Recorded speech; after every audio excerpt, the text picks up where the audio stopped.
तो आज का वीडियो बहुत ही खास, क्योंकि आज मैं लेके आई हूँ कुछ ऐसे वर्ड्स जो कि एग्जाम के लिए, कॉम्पिटेटिव एग्जाम के लिए बहुत इंपॉर्टेंट है। ये है द हिंदू पेपर के एक आर्टिकल के इंपॉर्टेंट वर्ड्स, जिसको हम देखेंगे और इनके मीनिंग समझेंगे, सिनोनिम्स, एंटोनिम्स, और इनका यूज कैसे होगा वो भी देखेंगे।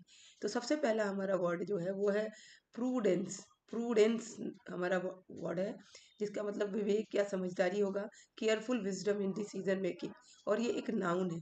नाउन है, इसका नाउन की तरह यूज करेंगे। जैसे सिनोनिम इसका जो होगा वो विजडम होगा, कॉशन, डिस्क्रिशन, फॉरसाइट, केयरफुलनेस, ये सारे इसके सिनोनिम्स होंगे। इनके साथ साथ कुछ हम इसको वाइज वाइज भी कर सकते हैं। वाइज होगा, वेल जज्ड भी हो सकता है, judged well judged. And judicious भी हम कर सकते हैं, जुडिशियस, जुडिशियस ये। और सेज, ये सारे क्या होंगे? ये सारे ही प्रूडेंस के जो है सिनोनिम्स होंगे। प्रूडेंस के सिनोनिम्स हैं जिनका हम यूज कर सकते हैं। इसके जो एंटोनिम्स हैं वो इसका अपोजिट, यानी कि जैसे रिकलेसनेस, इम्प्रूडेंस एंड केयरलेसनेस एंड रैशनेस, ये हमारा हो जाएगा इसका एंटोनिम्स। ठीक है। कॉशियस से इनकॉशियस भी हो सकता है, इनकॉशियस भी हम लिख सकते हैं, इनकॉशियस। यस, इनकॉशियस हो जाएगा। अब इसका अगर हमको यूज करना है कि कैसे हम इसका यूज करते हैं सेंटेंस में, तो सेंटेंस में यूज करने के लिए है like it is prudent, it is prudent, it is prudent to book the hotel in advance। यानी कि एडवांस में बुकिंग कर लेना क्या होता है? बुद्धिमानी का काम होता है। तो इस तरह से हम इस प्रूडेंट का यूज कर सकते हैं। और उसके बाद हम the action taken by the government was prudent। Okay, तो इस तरह से हम प्रूडेंट का यूज कर सकते हैं। चलिए नेक्स्ट वर्ड है हमारा मल्टी प्रोंग्ड। मल्टी प्रोंग्ड मतलब बहुयामी या वर्सेटाइल भी हम इसको बोल सकते हैं। वर्सेटाइल, बहुयामी, बहुआयामी, यानी यूजिंग सेवरल अप्रोचेस साइमल्टेनियसली। एक साथ ही बहुत सारे हम काम जब वो करते हैं उसको हम कहते हैं क्या? Multi pronged. ओके, और इसका जो सिनोनिम्स हो जाएगा वो multi faceted, diversified, comprehensive, broad based, ये इसका कुछ सिनोनिम्स होगा। और इसके जो एंटोनिम्स होंगे वो एंटोनिम्स है single pronged, limited, narrow, one sided. तो ये इसका हो जाएगा antonyms. Okay, like the government adopted a multi prong growth strategy, यानी गवर्नमेंट ने बहुत सारे एक ही साथ प्लान लॉन्च किए या पॉलिसीज बनाई और उस पर इम्प्लीमेंट कर दिया। सो मल्टी प्रोंग्ड डिसीजन हो जाएगा। Okay, we can now say that the government is using multi pronged approach to tackle the crisis. The government is using multi-pronged decisions, क्या कहेंगे? Multi pronged approach to tackle the crisis। तो इस तरह से हम इसका यूज कर सकते हैं। ओके, चलिए इसके बाद जो वर्ड है उसको देखते हैं। इसके बाद वाला जो वर्ड है वो है एडवेंचरिज्म। एडवेंचरिज्म मीन्स अविवेकपूर्ण, जोखिम। ये प्रूडेंट का क्या हो जाएगा? अपोजिट हो जाएगा, यानी risk taking without careful planning, doing any work without careful planning. और इसका जो सिनोनिम होगा वो रेकलेसनेस हो गया। रिस्क टेकिंग तो है ही, रैशनेसनेस, बोल्डनेस, ये हो जाएगा। ठीक है। और इसका जो एंटोनिम होगा, एंटोनिम में कॉशन आएगा, प्रूडेंस आएगा और केयरफुलनेस आएगा। इसको हम कैसे यूज करेंगे सेंटेंस में? तो हम लिख सकते हैं the company's finance, the company finance adventurism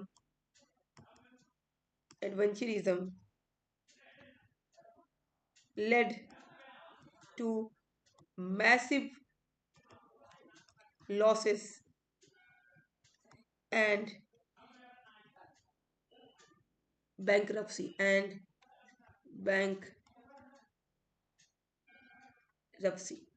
इस तरह से हम इसका यूज कर सकते हैं।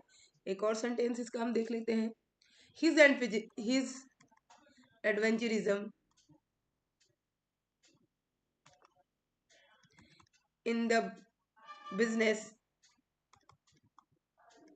was seen as reckless rather than cleverness,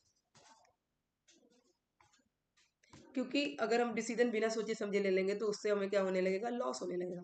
चलिए नेक्स्ट हम देखते हैं स्कैटर शॉट। स्कैटर शॉट ये एक एडजेक्टिव है, स्कैटर शॉट, और इसका स्कैटर शॉट का क्या होगा कि spread over many areas instead of being focused on one, और डिसऑर्गेनाइज बोल सकते हैं, एक साथ बहुत काम कर देना और किसी भी काम पे ध्यान ना देना, एक साथ बहुत सारी चीजों को फैला देना और किसी भी एक चीज पे अच्छे से ध्यान ना देना, उसको हम कहते हैं स्कैटर शॉट। ओके, इसका बिखरा हुआ और असंगठित कह सकते हैं।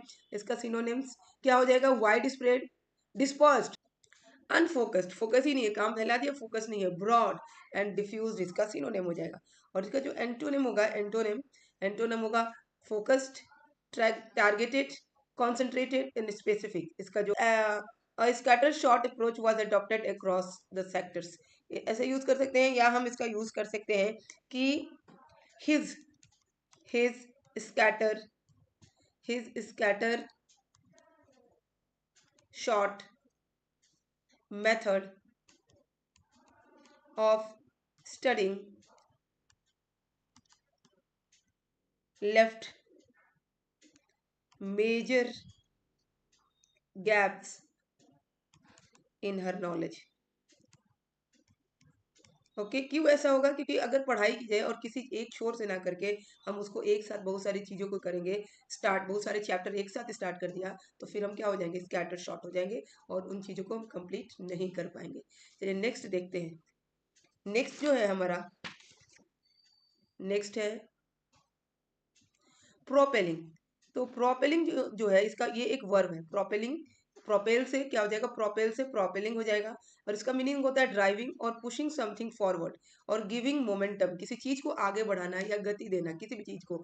तो एक तो ड्राइविंग ही हो सकता है, बूस्टिंग हो सकता है, किसी चीज को आगे बढ़ाएंगे, एक्सेलरेटिंग, पुशिंग एंड एनकरेजिंग, ये सिनोनिम्स हो जाएंगे प्रोपेलिंग के।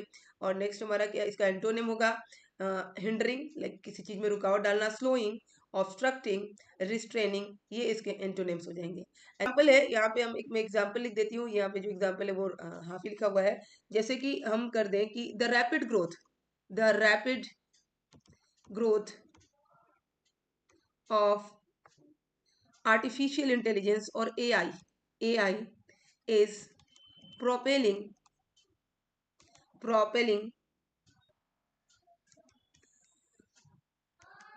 टेक्नोलॉजिकल innovation across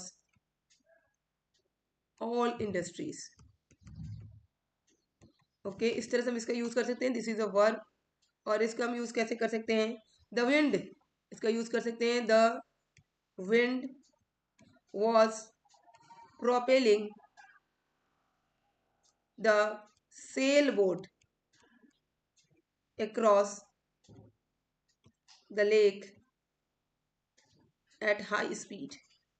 यानी कि अगर कोई लेक को हम सेल कर रहे हैं, या किसी अगर हम बोट को सेल कर रहे हैं लेक के अंदर और हवा उसी डायरेक्शन में जिस डायरेक्शन में हम जा रहे हैं, तो उसको क्या करेगा, प्रोपेल करेगा, ठीक है, आगे और बढ़ाएगा, गति देगा।